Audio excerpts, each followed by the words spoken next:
Мен қазіргі Алматы облысы Ақсу ауданы Егінсу деген станцияда дүниеге келгем. Бастауыш сыныпты сонда оқып, содан кейін 5-ші сыныптан 10-шы сыныпқа дейін Матай деген станцияда оқыдым, мектеп сол жерде бітірдім. Әкем теміржолшы, анам үй шаруасындағы адам болған. 8 бала, бір әке бір шешеден туып өстік, жетілдік. Сол Егінсу, Матай менің екеуі бірдей туған жерім. Содан кейін Қапалда қызмет жасадық ұзақ жыл. 13 жыл тұрыппын Қапалда. Ол да менің туған жерім деп кеткен жер. Мені қанат қақтырып, жастығыма қарамай бас редактор қызметін ұсынып сол жерге. Еркеліктерімді, шалыс басқан сәттерімді, енді ақыл болғаннан кейін кішкене еркелеп те жүреміз ғой кейде. Соның бәрін көтеріп, кешіріп, алақандарымнан ұстап аялаған Қапалдың жұртына деген ықыласым ерекше.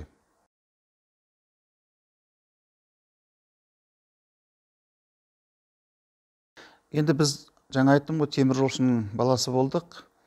Көзімізді ашқалы бері көргеніміз теміржол. Ол кезде теледидар жоқ қазіргідей, қазіргі смартфондар жоқ.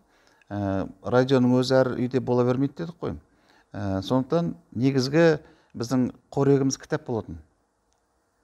Орысша, қазақша, біз енді теміржолдың жағасындағы өскен балалар орысшаға да кішкене жетік болады. Бала кезімізден сол қолымызға түскен кітаптарды оқыдық қой. Енді анау Мұхтар Мағауин, Әбіш Кекілбаев, жаңағы Төлен Әбдіков, солардың кітаптарын, жалпы аға буын, солардың кітаптарын талғамай оқитынбыз. Ол кезде бала кезімізде автор кім деп қарамайды екенбіз. Кітапты аламыз да оқып шығамыз, ұнаса, ұнады, ұнамаса қоямыз.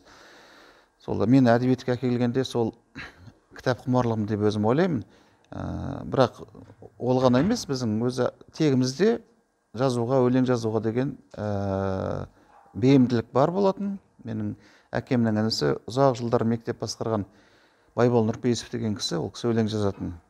Бірақ ол кісі поэзияны, ақындықты мұрат тұтпаған, өзі үшін жазып қалдыра беретін. Сол ең алғаш өлеңдеріме сын айтқан сол кісі болды. Бала мектепте оқып жүрміз, бірдеңке жазуға талпынамыз, қарап, мынау кішкене нең бар екен, бірақ ол ақындық деген оңай шаруа емес деп сол ескертіп отыратын. Сол жаңағы поэзияда Мұхтар Шахановты, Мұқағали Мақатаевты керемет жақсы көрдім. Мұхтар Шахановтың анау ұзақ балладаларын жатқа оқитынмын. Әлі күнге дейін сол бала кезімде жаттаған дүниелері, әлі күнге дейін жатқа оқимын Шахановты. Өзімнің өлеңдерін жатқа білмеймін, Шахановтың өлеңдерін, ұзақ балладаларын жатқа айтатын. Мұқағалидың поэзиясына керемет қызықтым, тіліне, техникасына. Жалпы Мұқағали енді әлемдік деңгейдегі әдебиетші ғой, тұлға, ақын. Осылар маған үлгі болған. Жанымда Жомарт Игіман ақын жүрді. Содан кейін Талдықорғанға келеміз. Бұл жерде Әбен Дәуренбеков, Жамал Бұхарбаев, Ордаш Кендірбаев, Тоқтасын Сүгірбеков деген ағаларымыз жүрді. Ол кісілер жаңағы шара өткеннен кейін бір жерге жиналып отырып бізге өлең оқытатын. Ал жігіттер бастаңдар деп. Соны өлең оқимыз. Жомарт бар, мен бар, Ахмет ағамыз бар, Кендірбаев. Басқа жақтардан да келеді. Сонда Ораш ағамыздың бір қызық сөзі бар, мен айтып отырам. Жақсы өлең естіген кезде риза болғандағы айтатын сөзі: ой, айналайын қуат-ау, енді осыдан артық енді кісі өлтірейін деп пең дейтін де, риза болғандағы айтатын сөзі. Әнші, керемет сондай ағамыз болған. Сол кісілерді өнеге тұттым, ұлға тұттым.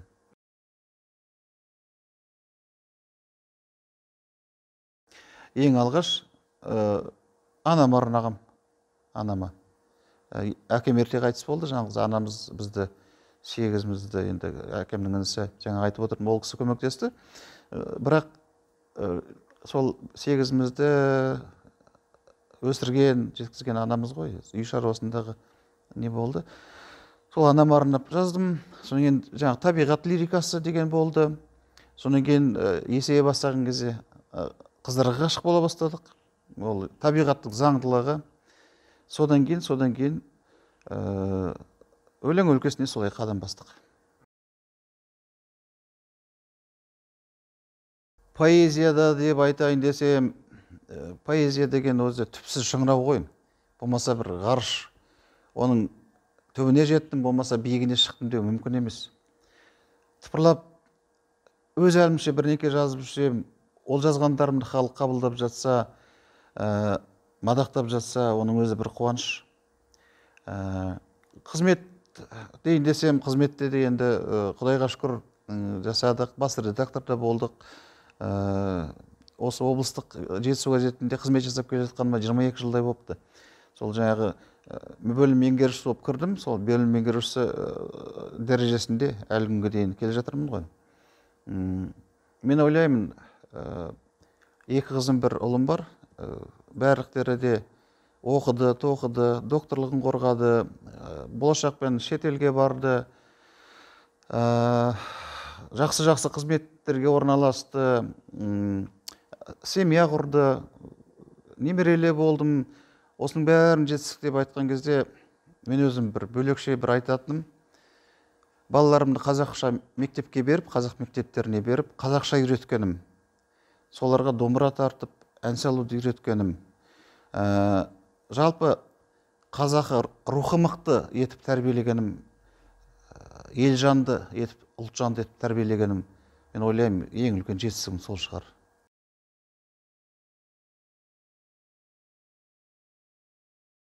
Әдебиеттің проблемасы деген көп.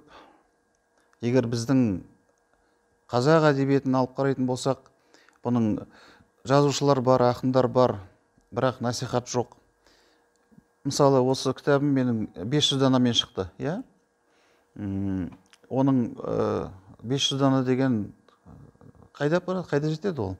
Кезінде мысалы қадырлар, туанбайлар 50 мың, 100 мың данамен де шығып жатты ғой, бүкіл кітапханалар, дүкендерде тұрды. Сол әдебиетті насихаттау аз ба деп ойлаймын. Бір жағынан әлеуметтік желі деген бар, ол жақсы, иә? Бірақ дегенмен қолыңа ұстап көрмегеннен кейін, бетін ашып парақтап оқымағаннан кейін, әлеуметтік желі қалай болғанда да ол кішкене басқаша. Мен ойлаймын, осы әдебиетті насихаттау, әдебиетті сүйетін, оны оқитын, іздеп жүріп оқитын ұрпақтан айырылып қалдық па деп қорқамын. Біздің өзіміздің қазақ әдебиетінде. Солай сияқты меніңше.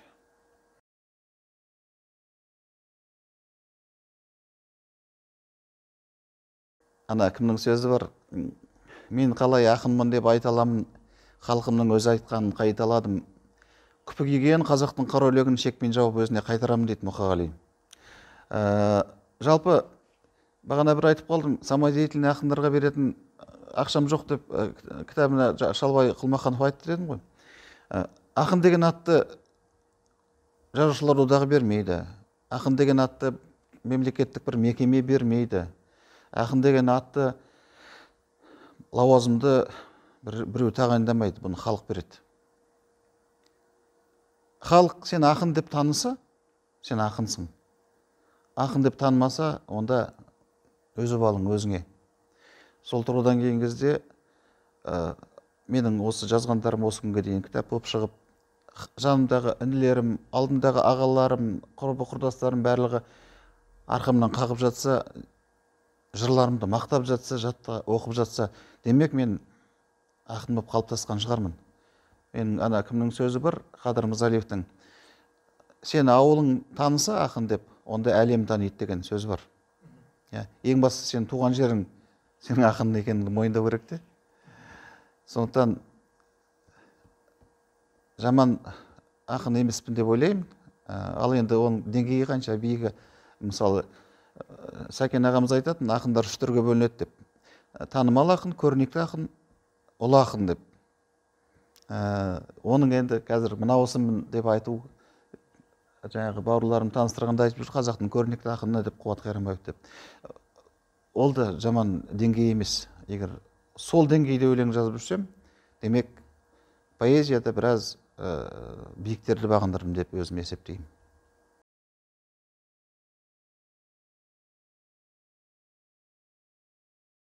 Өмір болғаннан кейін бәрі болады. Ана менде бір өлең бар, бір өкініш, бір қайғы, бір қуаныш бір қайғыдан тұрады деген өмір. Үнемі қайғылы болып жүру, болмаса үнемі тек қана бір бақыттың құшағында жүру мүмкін емес. Бірде сүрінесің, бірде тұрасың, бірде қуанасың, бірде күйінесің, бірде жылайсың, бірде күлесің деген сияқты. Ал егер сенің сұрағыңа келетін болсақ, мен дегенмен сүйінішім көбірек болды деп ойлаймын.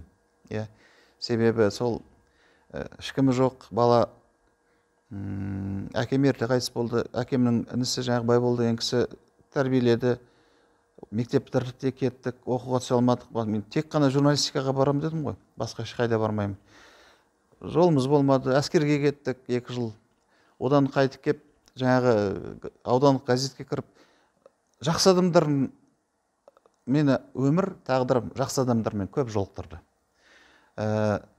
Аяқтан шалғандардан көрі қолдағандар, қолпаштағандар, демегендер көп болды жанымда.